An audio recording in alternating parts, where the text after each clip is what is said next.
Hello everyone, welcome back again. तो class 6 के entrance exam के लिए, मतलब सैनिक स्कूल के एंट्रेंस एग्जाम के लिए हम प्रिपरेशन कर रहे हैं अभी। ठीक है।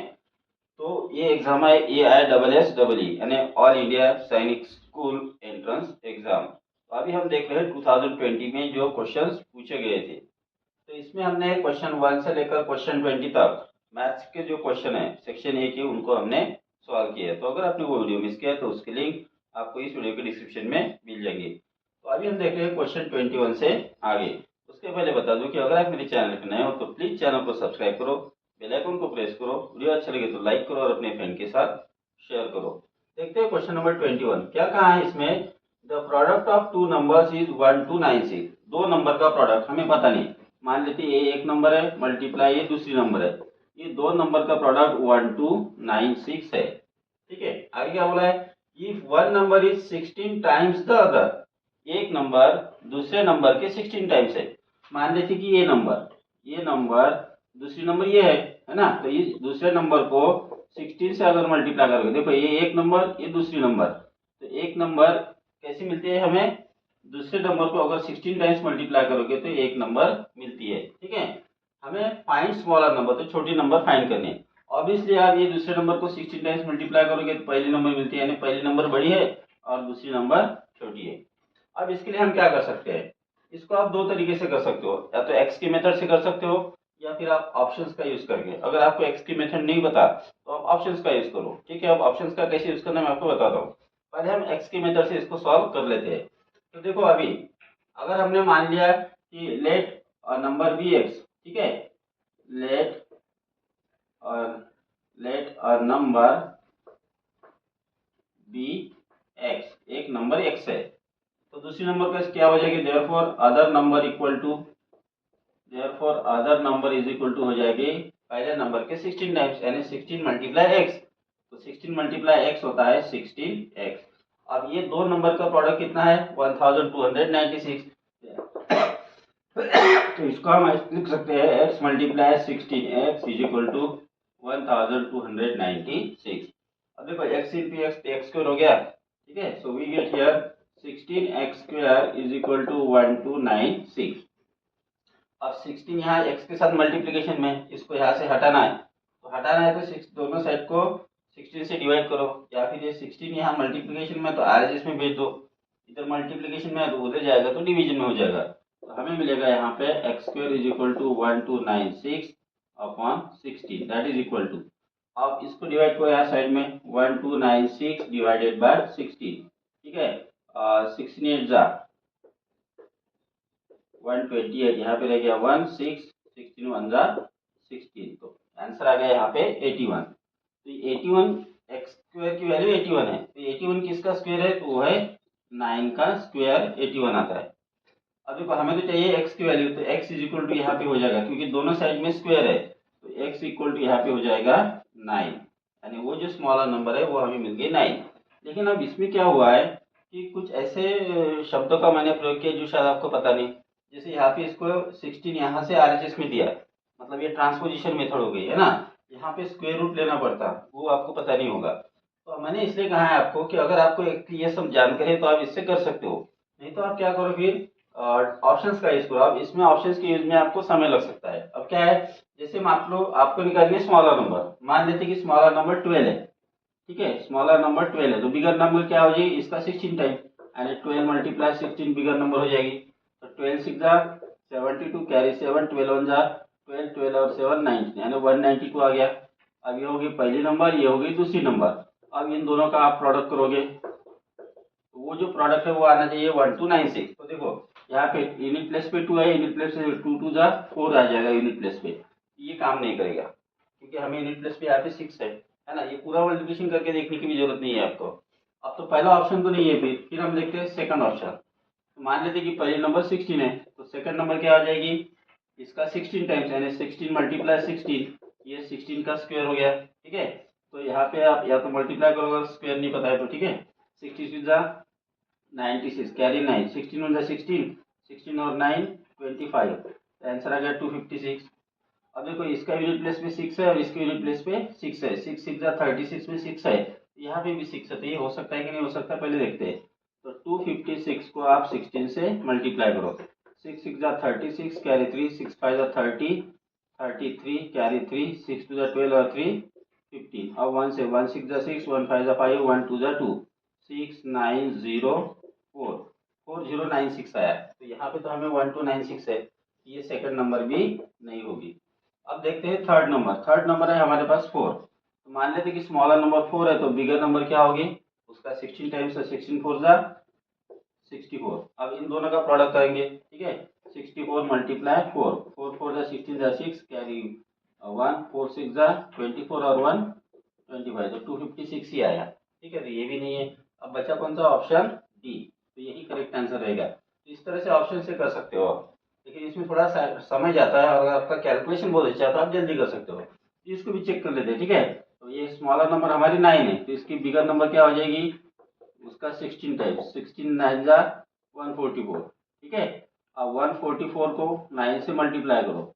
9 4 जा 36 कैरी 3, 9 4 जा 36 39 कैरी 3, 9 1 जा 9, 9 और 3 12, तो आ गया यहाँ पे 1296। तो इस तरह से आप ऑप्शन का यूज करके इसको सॉल्व कर सकते हो। तो option D is correct. Next we will see question number 22। The measure of an angle is 3/4 of 60 degree, यानी एक एंगल का मेजर 60 डिग्री का 3/4 टाइम्स है, ठीक है। इसका मतलब क्या हुआ, एंगल का मेजर यानी हम लिखेंगे सिर्फ एंगल, तो एंगल इज इक्वल टू हो गया 3/4 ऑफ यानी होता है मल्टीप्लाई 60 डिग्री। अब यहाँ 60 ये न्यूमरेटर में रहता है और 4 डिनोमिनेटर में, तो 4 से 60 को डिवाइड करना होता है। तो 4 1 जा 4, 4 15 जा 60 या 15 4 जा 60।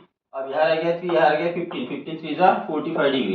तो एंगल का मेजर हमें मिल गया है 45 डिग्री। हमें क्या क्वेश्चन में क्या पूछा था, what is the measure of complementary angle. ये जो मेजर आया एंगल का, इसका कॉम्प्लीमेंट्री क्या रहेगा। अब दो चीज मैं आपको बता दूं, कॉम्प्लीमेंट्री और सप्लीमेंट्री। इसका डिटेल वीडियो मैंने बनाया है, उसकी लिंक भी आपको इस वीडियो के डिस्क्रिप्शन में मिल जाएगी। तो देखो जैसे एक एंगल है कोई भी, मान लेते कि एक 50 डिग्री का एंगल है और इसका कॉम्प्लीमेंट्री निकालना है, वो कैसे होता है। कॉम्प्लीमेंट्री एंगल यानी ऐसे दो एंगल जिनकी सम या एडिशन 90 डिग्री आती है, ठीक है। दो एंगल की एडिशन 90 डिग्री है तो वो एक दूसरे के कॉम्प्लीमेंट्री है। अब अगर एक एंगल दिया और दूसरा निकालना है तो कैसे निकालते हैं, 90 डिग्री में से एक एंगल का मेजर माइनस करते हैं, तो यहाँ आ गया 40 डिग्री, ठीक है। तो ये हो गया एक एंगल। अब दूसरा देखो इसमें होता है एक और ऑप्शन है सप्लीमेंट्री का। सप्लीमेंट्री एंगल यानी ऐसे दो एंगल्स जिनकी सम 180 डिग्री आती है। जैसे आपको एक एंगल अगर 110 डिग्री का दिया है तो इसका सप्लीमेंट्री निकालना है, तो उसके लिए क्या करना पड़ता है, फिर 180 डिग्री में से एक एंगल का जो मेजर है उसको माइनस करना होता है, ठीक है। तो ये आ गया है 70 डिग्री। तो अगर आपको ऑब्ट्यूज एंगल दिया है उसका सप्लीमेंट्री बोला तो वो आ जाएगा एक्यूट, ठीक है। और अगर एक्यूट एंगल दिया उसका सप्लीमेंट्री निकालना है तो वो आ जाएगा फिर ऑब्ट्यूज एंगल। तो हमें 45 डिग्री का कॉम्प्लीमेंट्री निकालना है। तो 45 डिग्री का कॉम्प्लीमेंट्री कैसे मिलेगा हमें, तो हमें 90 डिग्री में से 45 को माइनस करना पड़ेगा। तो 90 degree minus 45 degree that is equal to आ गया 45 डिग्री। तो option number C is correct answer. Next हम देखते हैं question number 23। Subtract the difference of 8.362 and 7.942 from the sum of 5.675 and 1.327। अब इसमें क्या है, हमें डिफरेंस को सब्ट्रैक्ट करना है। अब किसका डिफरेंस, पहले तो डिफरेंस निकालना है, लेकिन किसका, इन दोनों का डिफरेंस करना है पहले, ठीक है।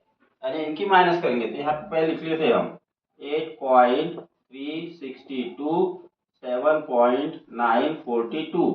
अब इन दोनों का डिफरेंस का जो भी आंसर आएगा उसको हमें सब्ट्रैक्ट करना है, किससे, फ्रॉम। अब देखो जब भी सब्ट्रैक्ट वर्ड यूज किया जाता है ना तो उसमें फ्रॉम रहता है, तो किससे सब्ट्रैक्ट करना है, तो फ्रॉम के आगे जो दिया है उसमें से हमें सब्ट्रैक्ट करना है। तो फ्रॉम के आगे क्या दिया है, द सम ऑफ, ये दो नंबर्स की सम। तो ये दो नंबर्स के सम का जो भी आंसर आएगा उसमें से हमें ये दो नंबर के डिफरेंस को सब्ट्रैक्ट करना है। तो हमें इन दोनों की सम करनी पड़ेगी। तो 5.675 1.327 इन दोनों की करेंगे सम, ठीक है।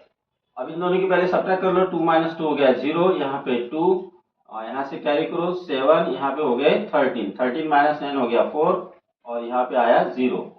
अब इन दोनों की एडिशन करो, 5 + 7 12 2 कैरी 1, 7 plus 1 8 और 2 10 जा 0 कैरी 1 6 plus 3 9 और 10 जा 0 कैरी 1 डेसिमल पॉइंट के नीचे डेसिमल पॉइंट 5 और 2 7। अब ये जो एडिशन का आंसर आया है इसमें से हमें इसको माइनस करना है।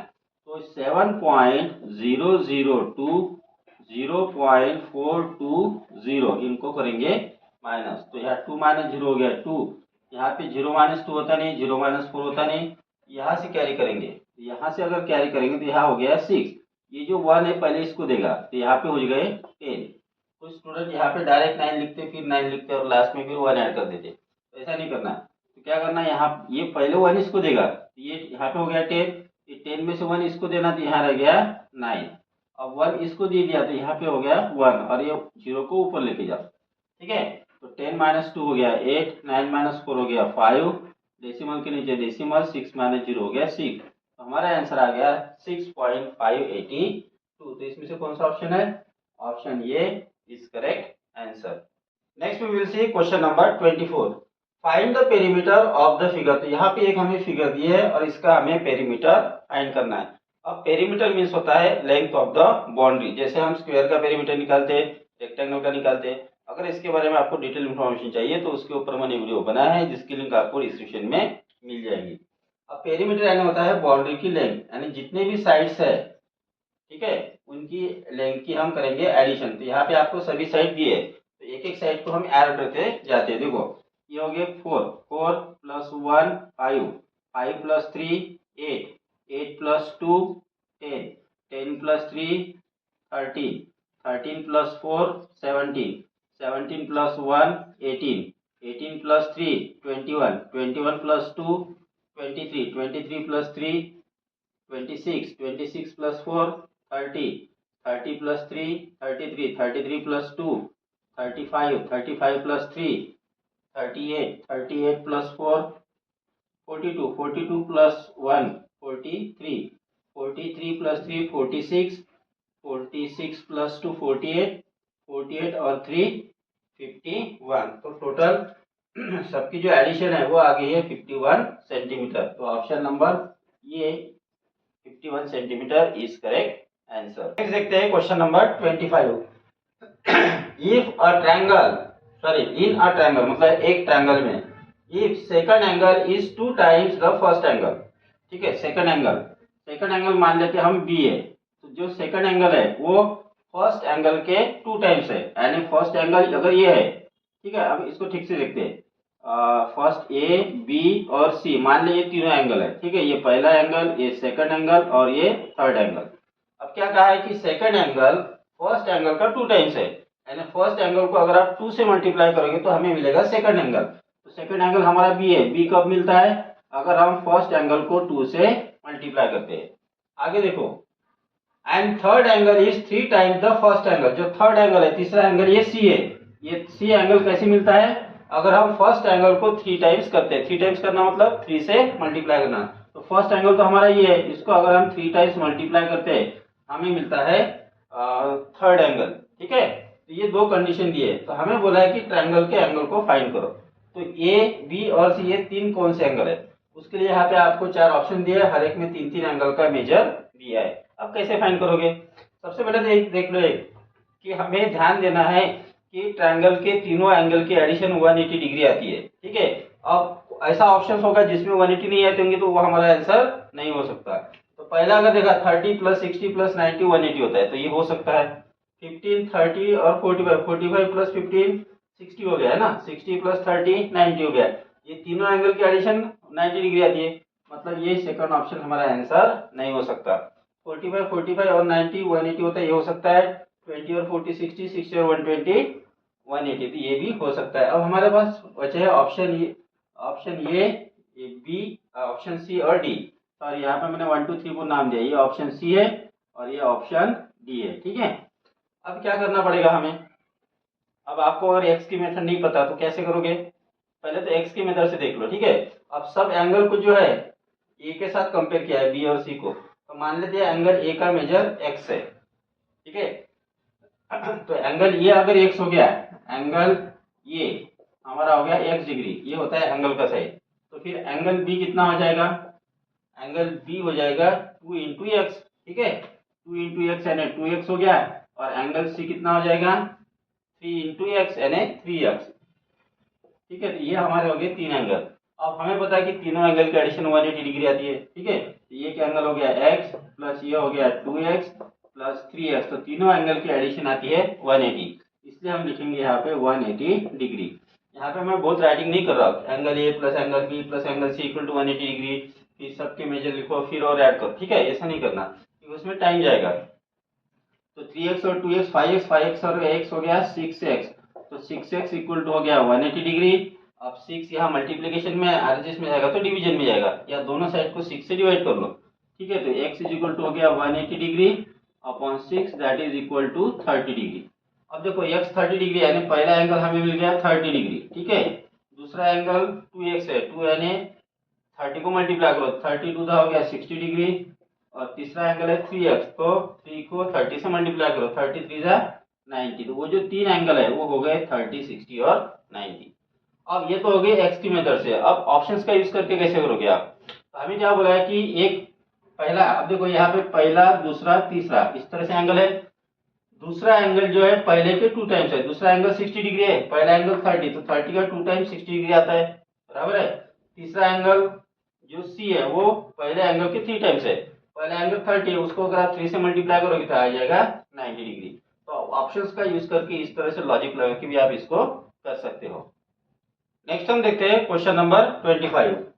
How much time will it take for an amount of rupees 450 to yield rupees 81 as interest at 4.5% per annum of simple interest. Question क्या बोला है देखो कि how much time will it take यानी कितना समय लगेगा, यानी हमें टाइम निकालना है। ठीक है, for an amount of rupees 450 rupees के अमाउंट को अगर 81 इंटरेस्ट मिलना है, 81 रुपीज इंटरेस्ट अगर चाहिए, कितने परसेंट से 4.5% पर एनम से, पर एनम यानी एक साल, तो हमें कितना सिंपल इंटरेस्ट लगेगा। सबसे पहले आप एक कंसेप्ट समझ लो, 4.5% पर एनम, इसका मतलब क्या होता है, पर एनम का मतलब क्या होता है एक साल, परसेंट मतलब जैसे 100 रुपीज के ऊपर एक साल में 4.5 रुपीज मिलेंगे, तो ये इस तरह से क्वेश्चन है। ठीक है, तो हमें फाइंड करना है टाइम पीरियड। अब इसके पहले के एग्जांपल में भी मैंने आपको एग्जाम ये बताया था, इंटरेस्ट का फार्मूला, इंटरेस्ट का फार्मूला क्या था, I equal to P into R into N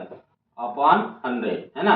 कुछ लोग यहाँ पे टाइम के लिए एन लिखते हैं या फिर टी भी लिखते हैं। ठीक है, तो हमें तो फाइंड करना है टाइम, तो टाइम यानी N is equal to formula है I multiply 100 upon P multiply R, ये फार्मूले का हमें यहाँ पे यूज करना है। ठीक है, तो डायरेक्ट आप फार्मूला लिखो, गिवन है ये है वो है, वो करने की जरूरत नहीं, क्योंकि आपको बहुत कम समय में एग्जांपल्स को सॉल्व करना होता है।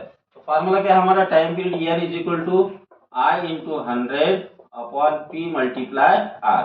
ठीक है, अब इंटरेस्ट कितना मिलना चाहिए बोलते हैं 81, तो 81 रुपीज इंटरेस्ट है हमारा, तो 81 मल्टीप्लाई 100, प्रिंसिपल कितना है 450 rupees multiply rate of interest कितना है 4.5, ये हो गया यहाँ पे 4.5 यानी ये हो गया रेट ऑफ इंटरेस्ट यानी आर की वैल्यू, ये 450 हो गया प्रिंसिपल यानी यहाँ पे पी लिखेंगे, और ये 81 रुपीज हो गया इंटरेस्ट यानी आई। ठीक है, अब इसको कैलकुलेट करना है, यहाँ पे देखो सबसे पहले तो एक जीरो कैंसल, अब 81 और 45 9 के टेबल में आते हैं, तो 9 से डिवाइड करो, 9 5 जा 45, 9 9 जा 81। ठीक है, और यहाँ पे रह गया 10, यहाँ पे रह गया अभी 5, 5 से 10 को डिवाइड होता है, 5 1 जा 5, 5 2 जा 10, तो अब यहाँ रहेगा 9 यहाँ 2, तो 9 2 जा हो गया ऊपर 18 और नीचे हो गया ये 4.5। ठीक है, अब 4.5 को कैसे लिखोगे, 4.5 यानी डेसिमल के बाद एक डिजिट है तो उसको हटा दो और डिनोमिनेटर में 10 लिख लो, ये कंसेप्ट आपको डेसिमल में हुआ होगा। ठीक है, तो दैट इज इक्वल टू क्या होगा अभी 81 अपॉन 45 अपॉन 10। अब ये हो गया फ्रैक्शन, फ्रैक्शन से डिवाइड करना मतलब उसके रेसिप्रोकल से मल्टीप्लाई करना, so we will get here 18 multiply, अब 45 अपॉन 10 का रेसिप्रोकल तो उसका उल्टा कर दो 10 अपॉन 45। ठीक है, अब देखो दोनों को 5 से डिवाइड होता है, 5 2 जा 10, 5 9 जा 45, और 9 से 18 को डिवाइड होता है, 9 1 जा 9, 9 2 जा 18, यहाँ रह गया 2, यहाँ पे भी 2, 2 2 जा 4, तो जो टाइम पीरियड है वो लगेगा 4 इयर्स, तो इसमें से option number B is correct answer. Next हम देखते हैं question number 27। The area of circle is 616 centimeter square. Find its diameter. हमें डायमीटर को फाइंड किया करना है, एरिया दिया है। तो डायमीटर का फार्मूला क्या है? डायमीटर रेडियस की ट्वाइस होती है, 2 टाइम्स, और longest chord of the circle is diameter ही होता है। तो d इक्वल टू 2r। तो हमें डायमीटर अगर फाइंड करना है तो रेडियस फाइंड करनी पड़ेगी। अब रेडियस कहाँ से मिलेंगी? तो एरिया ऑफ सर्कल का फार्मूला है पाई आर स्क्वायर, इसको बोलते हैं पाई, ठीक है। और इसकी वैल्यू होती है 22/7। तो इस फार्मूले से हमें रेडियस फाइंड करनी है। अब रेडियस कैसे फाइंड करेंगे? तो रेडियस का जो स्क्वायर है वो हो जाता है एरिया अपॉन पाई, ठीक है। हमें रेडियस का स्क्वायर मिलेगा एरिया अपॉन पाई। तो डायरेक्ट हम यहाँ पे फार्मूला लिख लेते हैं, area of circle is equal to pi R square, ठीक है। तो या फिर आप डायरेक्ट ये फार्मूला लिख लो, R square is equal to, ये ध्यान में रखना, R square is equal to A upon pi. Area कितना है? 616 अपॉन पाई की वैल्यू कितनी है? 22/7। अब देखो ये 22/7 फ्रैक्शन है। अभी 2-3 एग्जाम्पल में हमने देख लिया है कि फ्रैक्शन से डिवाइड करना यानी उसका उल्टा करके मल्टीप्लाई करना, उसके रेसिप्रोकल से मल्टीप्लाई करना। ये 616 है, 22/7 का उल्टा है, उसका रेसिप्रोकल होता है 7/22। तो मल्टीप्लाई 7/22। अब देखो हमें तो पता है कि 22 11 से डिविजिबल है, तो क्या 616 भी डिविजिबल है? तो 616 11 से डिविजिबल है या नहीं, इसके लिए एलन की टेस्ट लगाओ। एलन की टेस्ट क्या है? फर्स्ट नंबर और थर्ड नंबर इनके एडिशन करो, 6 + 6 हो जाता है 12। अब रह गया 1, तो 12 में से 1 माइनस करो 11। तो जो आंसर है मतलब sum of odd places minus sum of even places करो, तो उसका जो आंसर है वो तो या तो 0 आना चाहिए या फिर 11 आना चाहिए। तो 11 आ गया, इसका मतलब 616 भी 11 से डिविजिबल है। तो 11 से इसको डिवाइड किया तो 2 आया, इसको डिवाइड करो, 11 5 जा 55, रह गया 6, नीचे लिया 6 66, 11 6 जा 66। यहाँ रह गया 56 मल्टीप्लाई 7/2, और 2 से 56 को डिवाइड करो, 2 1 जा 2, 2 2 जा 4, 2 8 जा 16, तो 28 इंटू 7 करो, ठीक है। 7 8 जा 56, कैरी 5, 7 2 जा 14, 14 और 5 19। तो जो रेडियस का स्क्वायर है वो हमारा आ गया 196। लेकिन हमें तो रेडियस चाहिए, उसका स्क्वायर नहीं चाहिए। तो देखो कि 196 किसका स्क्वायर है, ठीक है। तो ये स्क्वायर है 14 का, तो 14 इंटू 14 करोगे तो 196 आता है। तो 196 है 14 का स्क्वायर। देखो दोनों साइड में स्क्वायर है, तो सिर्फ आप क्या ध्यान में रखना, रेडियस इज इक्वल टू हो गया 14। लेकिन हमें रेडियस नहीं चाहिए, हमें चाहिए डायमीटर। तो डायमीटर क्या होगा? Diameter is equal to 2 multiply radius होता है। ये 2 जैसे कि वैसे, रेडियस है 14, 14 2 जा 28 सेंटीमीटर। तो option number A is correct answer. Next हम देखते हैं question number 28। Find the quotient when 53.016 is divided by 24। तो 53.016 को हमें 24 से डिवाइड करना है, और डिवाइड करने के बाद जो क्वोशंट आता है वो हमें फाइंड आउट करना है। तो पहले हम लिख लेंगे यहाँ पे 53.016, ठीक है। अब पहले 24 से डिवाइड करेंगे हम 53 को, 24 2 जा 48 होता है, ठीक है। तो 24 2 जा 48, तो यहाँ पे रह जाएगा फिर 5, ठीक है। अब यहाँ इस डेसिमल के पहले का नंबर भी डिवाइड हो गया, तो डेसिमल पॉइंट यहाँ पे दे दो। अब यहाँ पे 0 कैरी करेंगे नीचे, फिर 24 2 जा फिर से हो गया 48, यहाँ रह गया 2, ठीक है। अब देखो 2.2 ऑप्शन में सब में है, तो आगे बढ़ाना पड़ेगा यहाँ पे। फिर हमने लिया यहाँ पे 1, तो 20, ये जो 21 है ये लेस है 24 से, छोटी नंबर है, तो फिर 0 से डिवाइड करेंगे, 24 0 जा 0, तो यहाँ रह गया 21, फिर कैरी किया 6।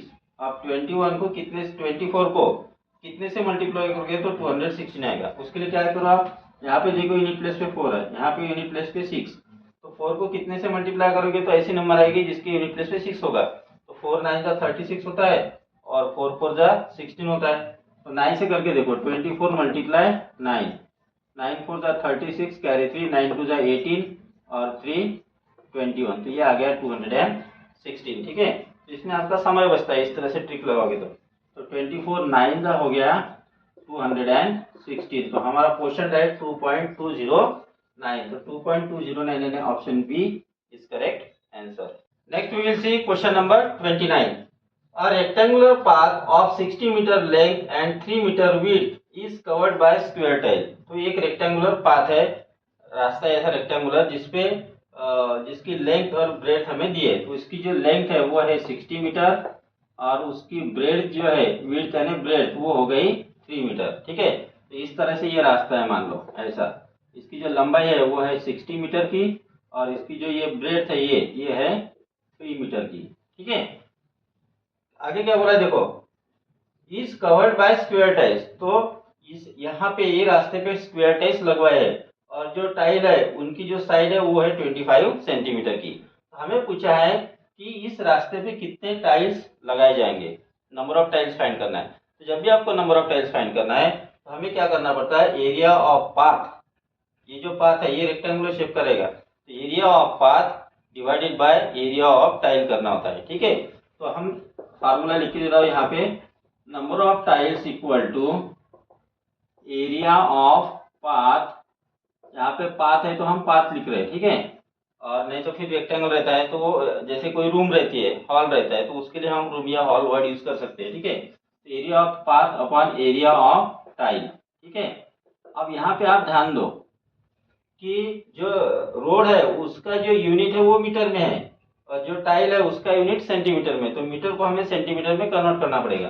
ठीक है, तो यहाँ यहीं पे हम कर लेते हैं, जैसे लेंथ हमें 60 मीटर दी थी, ये हो जाएगा 60 into 100, 1 metre equal to 100 centimetre, तो 100 से मल्टीप्लाई करो, तो 60 के सामने 2 जीरो लगा दो। ठीक है, तो ये हो गया सेंटीमीटर।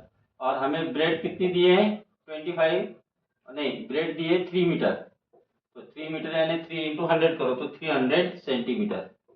ठीक है, तो हमें यहाँ पे लेंथ और ब्रेथ अभी मिल गई है। तो length area of path, path है रेक्टेंगुलर शेप का और एरिया ऑफ रेक्टेंगल का फॉर्मूला है लेंथ इंटू ब्रेथ। ठीक है, तो लेंथ मल्टीप्लाई ब्रेथ और एरिया ऑफ टाइल का फॉर्मूला है साइड मल्टीप्लाई साइड, या फिर आप साइड स्क्वायर भी कर सकते हो। तो लेंथ है हमारे पास 6000 मल्टीप्लाई ब्रेथ है 300 और साइड है 25, तो 25 इंटू 25 करेंगे। अब 25 से पहले 6000 को आप यहाँ पे डिवाइड करो, तो 6000 डिवाइडेड बाय 25, या फिर सीधा 300 को करो तो वो इजी जाएगा। ठीक है, 300 करो, 25 वन जा 25, यहाँ पे रह गया, तो 300 तो डिवाइड नहीं होगा तो हम डायरेक्ट 6000 को करते हैं। ठीक है, तो 6000 कंप्लीटली डिवाइड नहीं होगा तो 25 से। ठीक है, 25 टू जा 50, तो यहाँ रह गया 10, 0, 25, 4 जा 100 और फिर एक जीरो लगा तो 240 आया। ठीक है, सो 240 मल्टीप्लाई 300, एक 25 तो चला गया तो यहाँ पे रह गया एक और 25। अब 25 5 से डिवाइड कर लो। ठीक है, 5 5 जा 25, 5 6 जा यानी 60 आ गया, 5 से इसको डिवाइड कर लो, 5 1 जा 5, 15 जा, तो यहाँ रह गया 240 मल्टीप्लाई 15। ठीक है, तो 15 0 जा 0, 15 4 जा 60 जा 0, कैरी 6, 15 2 जा 30, 30 और 6 36, तो 3600 टाइल्स वहाँ पे लगेंगे। तो आप ये कैलकुलेशन आप अपने मन से जैसे करना कर सकते हो, सिर्फ बताना ये है यहाँ पे कि नंबर ऑफ टाइल्स फाइंड करने के लिए एरिया ऑफ पाथ को एरिया ऑफ टाइल्स से डिवाइड करना। कभी कभी क्या होता है, आपको पूछते हैं कॉस्ट। ठीक है, अब टाइल तो लग गए, अब पूछेंगे कॉस्ट कितनी है, मतलब कॉस्ट खर्चा कितना है अगर टाइल लगवाने का। ठीक है, एक ही एग्जांपल में आपको नंबर ऑफ टाइल भी फाइंड करने पड़ सकते हैं और फिर कॉस्ट भी। वहाँ पे या तो आपको टाइल का दिया जाएगा, ठीक है, टाइल लगवाने का खर्चा कितना आएगा, तो वहाँ पे रेट दिया जाएगा। ठीक है, तो रेट को आपको नंबर ऑफ टाइल से मल्टीप्लाई करना पड़ेगा, तब जाकर आपको मिलेंगे वहाँ की पूरी कॉस्ट। ठीक है, तो क्वेश्चन अब किसी भी तरह से ट्विस्ट करके पूछे जा सकते हैं। नेक्स्ट हम देखते हैं question number 30। What is the value of A in 475 plus 64% of 950 equal to 900 plus A? इसमें हमें A की वैल्यू फाइंड करनी है, तो पहले लिख लेते हैं 475 plus 64% of 950 equal to 900 plus A।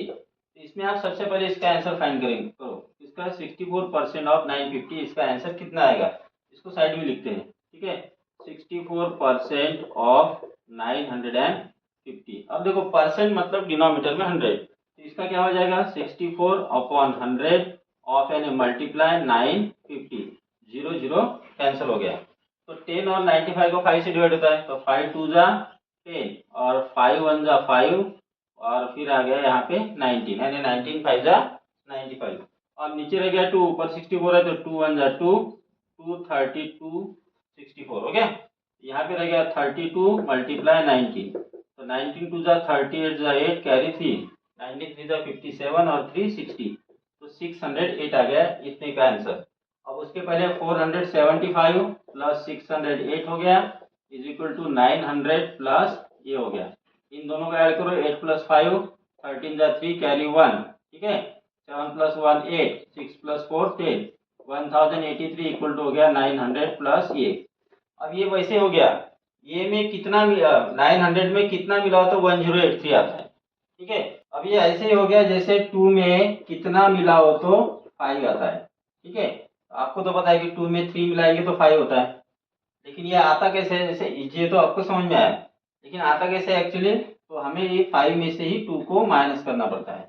तो ऐसे ही ये है, तो हमें क्या करना है कि 1083 में से 900 को माइनस करना है, तो 1083 माइनस 900, ये हो गया 3 8 10 माइनस 9 1, आंसर आ गया 183। तो ऑप्शन ये इज करेक्ट।